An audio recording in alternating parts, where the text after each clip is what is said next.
नमस्कार, एक बार फिर से स्वागत है आपका मनिंदर साइंस स्कूल की क्लास 10 की ऑनलाइन क्लास में। आज का जो हमारा चैप्टर वो इतिहास विषय का विश्व का इतिहास पाठ नंबर 4। कौन सा? चौथा जो पाठ है वो। ठीक है, इतिहास में देखो आपको पहले 3 पाठ पढ़ा चुका हूँ, मेन जो प्रश्न है उनके। और भूगोल जो विषय है वो अशोक जी सर हैं, वो वीडियो मतलब बनाने उन्होंने प्रारंभ कर दिए हैं, आपको जल्दी मिलने लग जाएंगे। एक दिन आपको भूगोल सब्जेक्ट का मिल जाएगा और एक दिन आपको मिल जाएगा इतिहास का। ठीक है, तो देखो औद्योगिक क्रांति, आज का जो टॉपिक है वो क्या है? औद्योगिक क्रांति। ठीक है ना, कौन सा टॉपिक है हमारा? औद्योगिक क्रांति। तो औद्योगिक क्रांति का अर्थ समझते हैं सबसे पहले तो। ठीक है, कि औद्योगिक क्रांति क्या है? क्रांति का मतलब ये नहीं होता कि मार धाड़ लड़ाई झगड़ा, जैसे 1857 की क्रांति थी, फ्रांस की क्रांति थी, वो नहीं।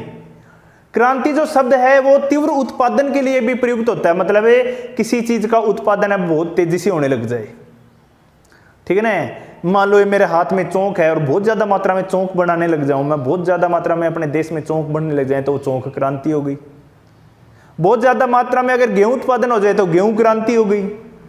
बहुत ज्यादा मात्रा में अगर दूध उत्पादन होने लग जाए तो दूध क्रांति हो गई।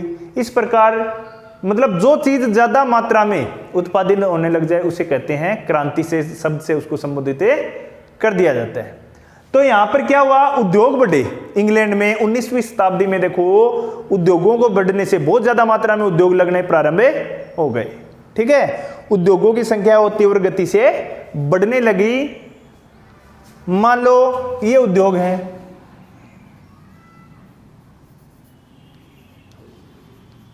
उद्योग इस जगह में, ये इंग्लैंड है, एक उद्योग खुल गया, दूसरा, तीसरा, चौथा, पांचवा, छठा, बहुत तीव्र गति से मतलब है उद्योग खुलने लग गए।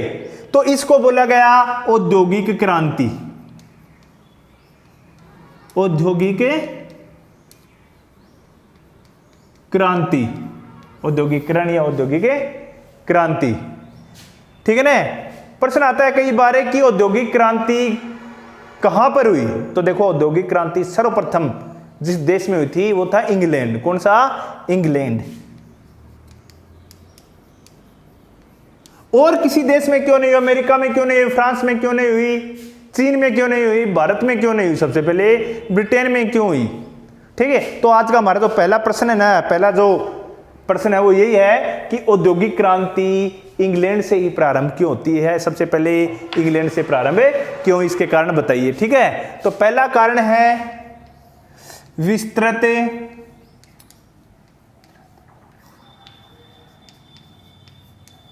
औपनिवेशिक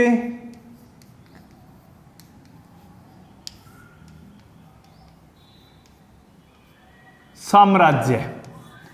कौन सा कारण है? पहला विस्तृत औपनिवेशिक साम्राज्य। दूसरा लोहे व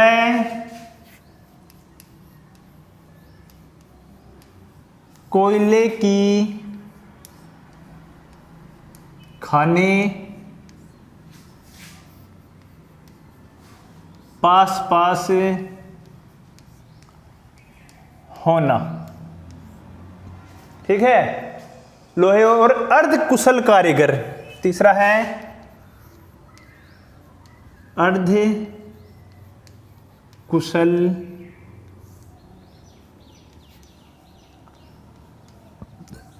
कारीगर। ठीक है, 3 हो गए। इसके बाद में चौथा है भौगोलिक स्थिति है वो अनुकूल थी।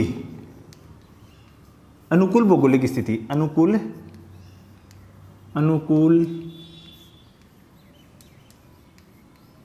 भौगोलिक स्थिति। ठीक है, 4 कारण। और 5वां है पूंजी की उपलब्धता। पूंजी की उपलब्धता, ये 5 कारण थे जिनके कारण सबसे पहले औद्योगिक क्रांति है वो इंग्लैंड से प्रारंभ हुई। ठीक है, प्रश्न आता है 4 नंबर का प्रश्न भी आ जाता है, ये 4 नंबर का आता है लगभग, क्योंकि छोटा प्रश्न 1 नंबर का इस पाठ से नहीं आएगा कि औद्योगिक क्रांति इंग्लैंड से क्यों मतलब प्रारंभ हुई, क्या कारण थे वो। पहला कारण है विस्तृत औपनिवेशिक साम्राज्य। औपनिवेशिक साम्राज्य क्या होता है, सबसे पहले अर्थ समझो, उपनिवेश क्या होता है। अंग्रेजों ने विश्व के अधिकतर देशों को अपना गुलाम बना रखा था, जिसमें भारत भी शामिल था, ठीक है ना।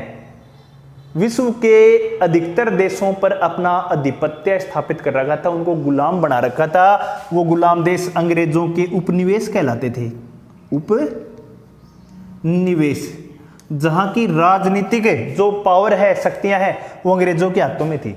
इस प्रकार के बहुत सारे देश थे। तो इससे फायदा क्या हुआ ब्रिटेन को या इंग्लैंड को, इन औपनिवेशिक देशों में देखो व्यापार करने के लिए अपने को दो चीजों की जरूरत होती है सबसे ज्यादा, ठीक है। कोई भी उद्योग अपने को स्थापित करना है, सबसे पहले कच्चा माल चाहिए अपने को। दूसरा, हम जो तैयार माल बनाएं, जो माल हम बनाएं, तैयार माल जो भी करते हैं अपने, उसको बेचने के लिए बाजार चाहिए। बाजार मतलब खरीदने वाले लोग भी हों, ऐसे जगह भी चाहिए। तो ये अंग्रेजों के जो गुलाम देश थे, जिसमें भारत भी शामिल था, अनेक देश शामिल थे, वहां से अंग्रेज कच्चा माल आसानी से प्राप्त कर सकते थे, ठीक है। ज्यादातर जो उद्योग थे वो कपड़े मतलब वस्त्र उद्योग थे, तो वस्त्र के लिए कच्चा माल क्या होता है, कपास है। तो इन जो औपनिवेशिक जो गुलाम देश थे, इनसे अंग्रेज है वो कच्चा माल ले जाते थे। यहां से तो कच्चा माल ले गए, ठीक है, कच्चा माल यहां से ले गए, ठीक है। फिर यहां ये जब तैयार हो गया माल, तो इसी माल को लेके अच्छी कीमतों में इन्हीं देशों में बेच दिया, यानी कि बाजार भी इनको मिल गए। तो देखो विस्तृत औपनिवेशिक साम्राज्य होने के कारण किनके पास, इंग्लैंड में अंग्रेजों के पास ये कच्चा माल आसानी से उपलब्ध प्राप्त कर सकते थे और तैयार माल को बेच भी आसानी से सकते थे।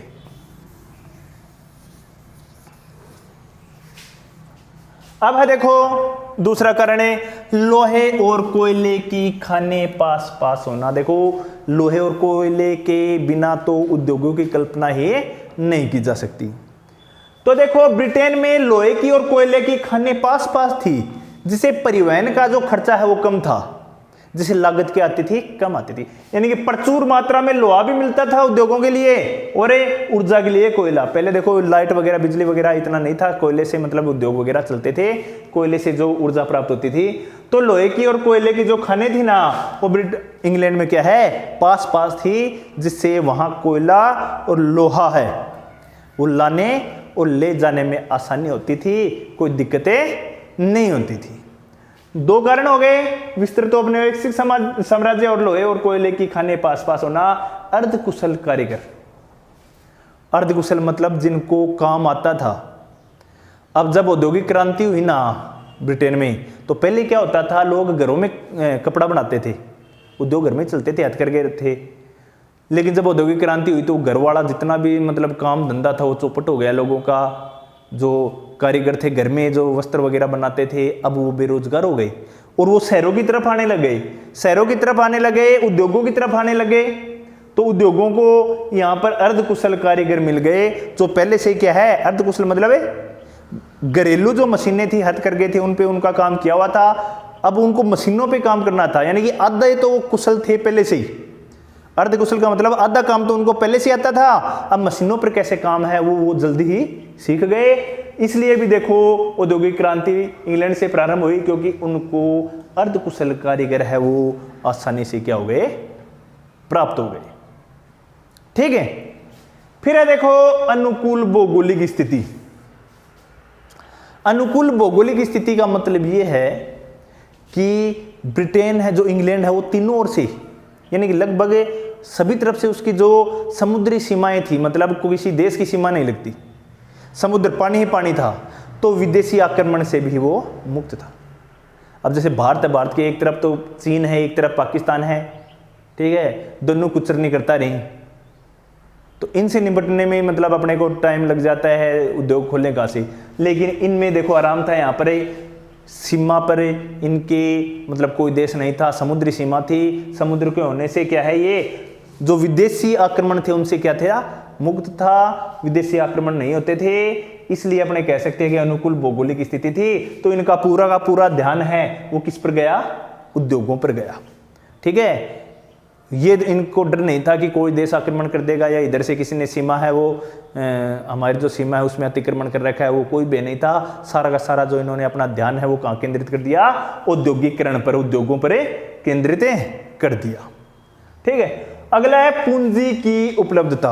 अब जो इंग्लैंड है उसमें पूंजी की उपलब्धता, पैसे की उपलब्धता, नहीं पैसे की तो वैसे ही कमी नहीं थी, लगभग आधे विश्व को लूट चुके थे। भारत जैसे जो कमजोर देश थे उनको इन्होंने गुलाम बना रखा था। वहां की जितना भी संसाधन है वो लूट के, बढ़िया अच्छा अच्छा जो संसाधन है वो ब्रिटेन में ले आए थे, इंग्लैंड में लेके आ गए थे। तो पूंजी इनके पास बहुत ज्यादा थी। पूंजी की इनके पास क्या थी, उपलब्धता थी। पूंजी की कोई कमी नहीं थी। ठीक है ना, क्या नहीं थी, पूंजी की कमी नहीं थी, पूंजी की उपलब्धता थी। इस कारण क्या है, इन्होंने अपनी पूंजी है वो कहां लगा दी, सारी की सारी जो पूंजी है वो कहां लगाई, उद्योग में लगाई। इससे क्या हुआ, औद्योगिकरण ब्रिटेन में। अब ये प्रश्न का उत्तर यही है कि क्या प्रश्न था कि औद्योगिक क्रांति है वो इंग्लैंड से प्रारंभ क्यों हुई, क्योंकि देखो वो दोबारा से एक बार विस्तृत औपनिवेशिक साम्राज्य था।